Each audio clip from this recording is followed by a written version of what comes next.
Olá, estimado acadêmico. É um imenso prazer poder falar sobre um tema interessante nos dias atuais, a auditoria. A auditoria é uma técnica utilizada para emitir um parecer sobre as demonstrações financeiras de uma instituição. A auditoria poderá ser externa ou interna. Os órgãos reguladores da auditoria são CVM, Banco Central, Receita Federal, entre outros. As 4 maiores empresas de auditorias no mundo são Pricewaterhouse, Deloitte, KPMG e Ernst Young. A atuação das 4 maiores empresas de auditoria no mundo estão concentradas nos Estados Unidos e Europa. No Brasil, citamos como exemplo a auditoria na empresa WEG, situada na cidade de Jaraguá do Sul, em Santa Catarina, que atua no setor metal mecânico e que é auditada pela empresa Ernst Young.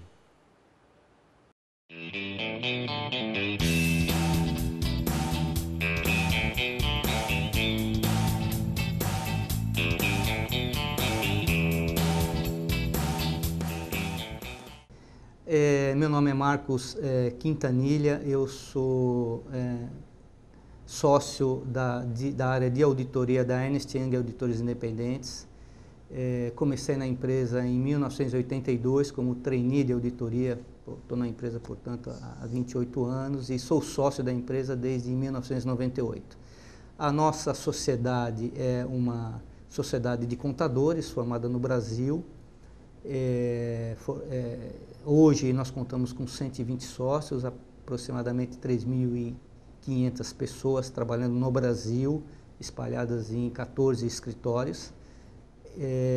E a nossa empresa é uma empresa vinculada à Ernst Young Internacional, sob a qual nós trabalhamos com os mesmos padrões de qualidade, metodologia de trabalho, e rigores de controle de qualidade e tudo mais. A Ernst Young atua no Brasil desde a década de 50, meados da década de 50, década de 60. É uma empresa bastante tradicional, já existe nos Estados Unidos desde o final do século XIX, 1870, 1880, por aí. A gente tem muito orgulho da empresa que nós construímos. Aqui em Blumenau nós abrimos o escritório em 1992. Desde então tivemos uma trajetória sempre de crescimento, auditamos grandes empresas de capital aberto, de capital fechado aqui da região. Muitas empresas são nossos clientes já há vários anos. Eu, pessoalmente, sou formado em contabilidade, obviamente, porque é um requisito da ciências contábeis, é um requisito da profissão, formado em economia também. Tem alguns outros cursos de pós-graduação, alguns cursos de aperfeiçoamento profissional, feitos no Brasil, dentro da Ernst, fora. Sou membro do Instituto dos Auditores Independentes do Brasil, o IBRACON, já há diversos anos. Fazemos parte do IBEF, que é de executivos financeiros. Enfim, é um mundo de finanças, esse mundo que a gente vive de balanços, de números, de demonstrações financeiras, e que tem se mostrado uma profissão de bastante exitosa. Quer dizer, a gente tem orgulho aqui durante todos esses anos, estamos no Brasil e que estamos aqui em Blumenau, de ter ajudado a formar muitos bons profissionais. Muitos estão conosco hoje, muitos já não estão conosco, mas estão tendo sucesso fora daqui, como executivos de empresas. Enfim, temos muito orgulho de estar contribuindo aqui para a nossa comunidade.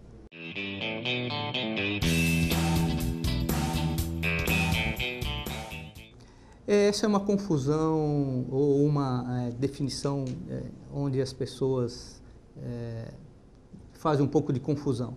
O auditor Interno, basicamente, é aquele profissional que trabalha contratado pela empresa e focado em determinados assuntos e determinadas funções vinculadas à revisão de controle interno, acompanhamento de inventários e outras atividades determinadas pela administração da empresa que o contrata. Então, basicamente, o auditor interno ele é um funcionário da empresa que o contrata e ele revisa as atividades sob a coordenação da diretoria, às vezes da presidência, do conselho de administração, as atividades de outros departamentos.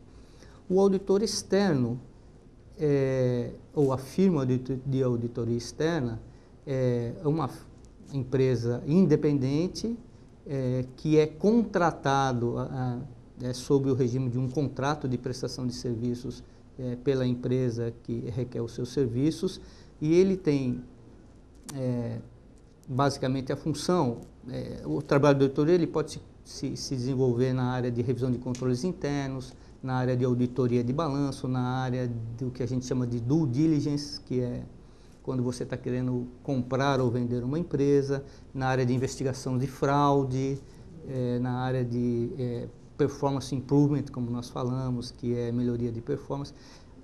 Todas essas atividades são exercidas de forma independente por essa firma de auditoria externa, que é contratada pela alta administração dos clientes. Normalmente, a função de contratar auditor externo é atribuição do conselho de administração das empresas.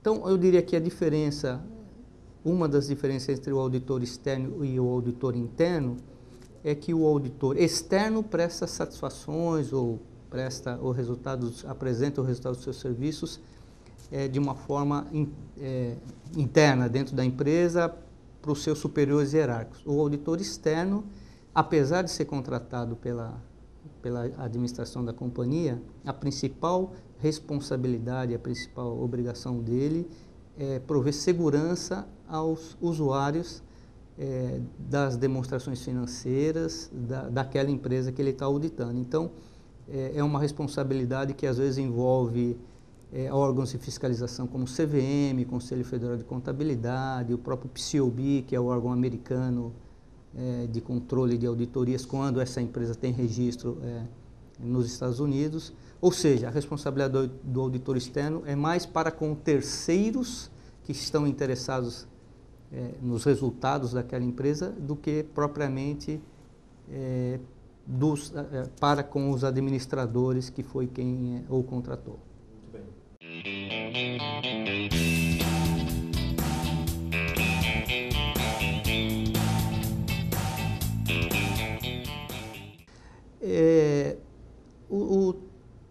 Tipicamente, um trabalho de auditoria de demonstrações financeiras por uma empresa de auditoria independente é dividido em fases ao longo de todo o ano. Logo após a nossa contratação, nós temos como primeiro, se é um cliente que você foi recém-contratado, é um cliente seu de primeiro ano, sua primeira obrigação é conhecer o ambiente de controle dessa empresa e conhecer o ambiente de riscos de negócio no qual essa empresa opera. Então, para isso, a gente tem o que nós chamamos de uma fase de planejamento dos nossos trabalhos. A nossa equipe vai para campo, trabalhar junto com os profissionais da empresa para entender como é que a empresa opera, quem são os seus principais interessados, quem são os seus fornecedores, quem são os seus financiadores, bancos, acionistas, quem são os seus principais clientes, os seus mercados, onde que ela está localizada geograficamente e que tipo de influência essa distribuição geográfica pode trazer para os seus negócios, se ela tem subsidiárias no Brasil, se ela tem investimentos em subsidiárias no exterior, onde pode haver outros riscos de negócios que a gente precisa conhecer. Então, essa fase de planejamento, que nós chamamos visita de planejamento ou fase de planejamento, serve para você conhecer a empresa, o ambiente em que ela opera e qual a qualidade dos processos de controle interno que ela mantém para gerenciar suas empresas. Passada essa fase, a gente vai para uma fase que nós chamamos de testes de controle interno. Uma vez mapeados como é que ela, nos principais processos que ela usa para conduzir os seus negócios, processo de vendas, processo de compras, processo de pagamento, de folha de pagamento, processo de pagamentos de fornecedores, de financiamento de operações, controles de estoque. Cada um desses processos, a companhia tem um sistema de controle interno que dá suporte, ou seja, a maneira como as pessoas trabalham de forma padronizada para gerar informações corretas em todos esses processos. A segunda fase, portanto, é testar se aqueles processos de controle interno estão funcionando adequadamente conforme desenhado e conforme desejado pela companhia. A fase seguinte é o que nós chamamos de testes substantivos, que pode ser desenvolvido em uma ou duas visitas, normalmente em duas visitas, uma que nós chamamos de pré-balanço, onde nós escolhemos uma data anterior ao fechamento do balanço anual da empresa e fazemos um exame de verificação documental realmente, fazemos confirmações externas de saldos de clientes, saldos de fornecedores, saldo de bancos, solicitamos que advogados que atendem a empresa nos mandem cartas explicando quais são os processos que ela está envolvida, acompanhamos inventário físico, fazemos testes de valorização dos inventários, enfim, para cada conta de balanço a gente analisa o conteúdo da conta e o máximo de evidências possível para garantir que o saldo está correto. E depois, finalmente, tem uma fase de visita final, que nós chamamos normalmente logo em seguida ao fechamento anual das empresas, onde a gente faz uma atualização daquele pré-fechamento ou pré-balanço que nós fizemos numa data interina e trabalhamos na revisão das demonstrações financeiras e das notas explicativas que a empresa normalmente vai publicar ou vai distribuir para os seus acionistas.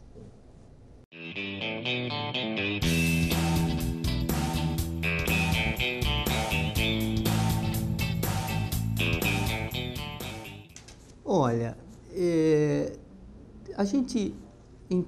nós temos clientes que estão em diversos estágios de maturação dos seus negócios e dos seus sistemas de controle interno. Então, cada um tem o seu desafio, cada empresa tem os seus desafios advindos do tamanho, da complexidade dos seus negócios e dos próprios riscos dos seus negócios. Mas eu diria para você que um desafio comum para as empresas e para nós, por exemplo, é ter um sistema de controle interno maduro e que seja eficaz ao longo de todo o ano, ou seja, a empresa tenha evoluído e estabelecido controles e rotinas internas que façam com que os seus funcionários, as suas pessoas, trabalhem de uma forma padronizada e pré-determinada, de forma que uma determinada atividade exercida por uma pessoa seja preferencialmente checada por uma segunda pessoa independente, que é o que nós chamamos de segregação de função, e que haja um fluxo ininterrupto de informação para que todas aquelas informações cheguem ao departamento financeiro e à contabilidade de forma a gerar o conjunto da contabilidade e das demonstrações financeiras. Então, eu diria, um dos principais desafios que a gente encontra é ajudar as empresas a tornarem mais robustos esses seus sistemas de controles internos através de recomendações, de sugestões de melhoria e de apontamento até em alguns casos de algumas falhas, enfim. Usar a falha eventualmente detectada como um aprendizado, uma maneira de você melhorar para o futuro. Muito bem.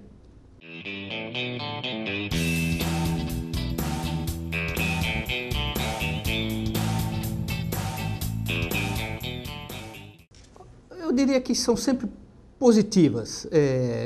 Eu tenho 28 anos de profissão aqui na Ernst Young, comecei minha carreira aqui como trainee de auditoria e hoje sou sócio da empresa.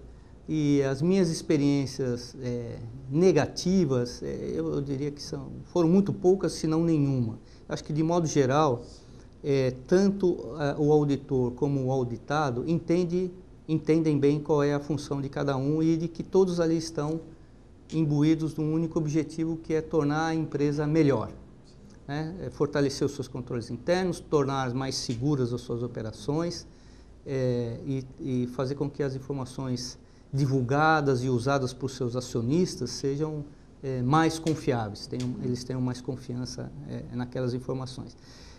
O trabalho em si, a gente falou um pouco das fases agora há pouco, né? Podemos falar um pouquinho dos produtos. Um dos produtos que é gerado durante a auditoria, logo após aquela fase de avaliação dos controles internos, é o que nós chamamos de um relatório de recomendações.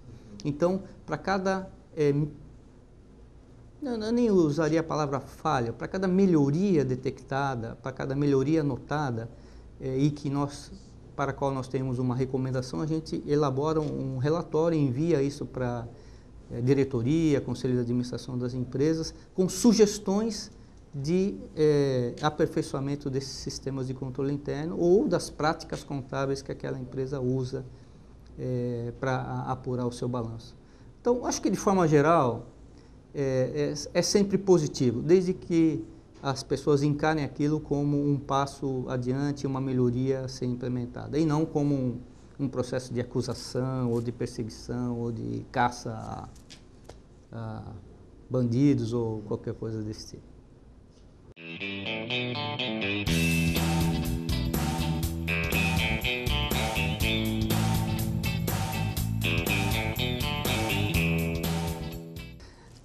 Eu acho que a gente poderia dividir um pouquinho o que é uma irregularidade e o que é um problema de parecer.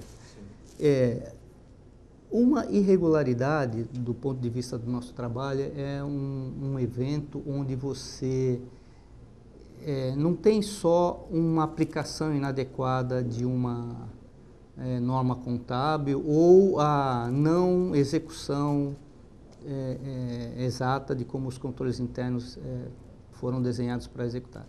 Uma irregularidade envolve um passo adiante, envolve um conluio ou envolveria uma má-fé de uma pessoa ou de um grupo de pessoas com o intuito de tomar vantagem financeira, obviamente, no final das contas, né? Então, esses casos que, infelizmente, às vezes aparecem também, a nossa principal obrigação do auditor externo é para com os acionistas da companhia, seja ela de capital aberto, empresas com ações negociadas em bolsa, ou seja ela uma empresa SA de capital fechado, ou até uma limitada, onde de fato o proprietário da empresa é o interessado naquelas atividades. Então, o nosso procedimento, uma vez constatado esse tipo de situação, é investigar até onde nós podemos, com as limitações que a profissão contábil tem, quer dizer, nós não temos poder de polícia, nós não temos como, por exemplo, acessar a conta bancária de ninguém, nem sem autorização, não podemos acessar dados sigilosos, mas enfim, dentro do que é a prática de auditoria, a gente investiga até onde é possível e reporta imediatamente esse assunto para a administração da companhia. O outro assunto que você falou por exemplo, a gerência da companhia. Existe uma regra contábil que tem que ser aplicada de uma certa forma e a gerência da companhia aplicou aquela norma de uma maneira, teve uma outra interpretação para a aplicação daquela norma. Então, obviamente, nesse caso não se trata de uma fraude ou de uma conluio ou de uma irregularidade, mas sim uma interpretação de uma regra que nós podemos não concordar. Se nós não concordarmos, obviamente isso é exaustivamente discutido com a administração e se não se chegar num consenso, existe um outro resultado do nosso trabalho, é o que nós chamamos de parecer de auditoria sobre as demonstrações financeiras, onde nós incluímos lá uma exceção a que aquela demonstração financeira está adequadamente elaborada, exceto por determinado assunto que foi aplicada uma norma contábil não apropriada naquela circunstância.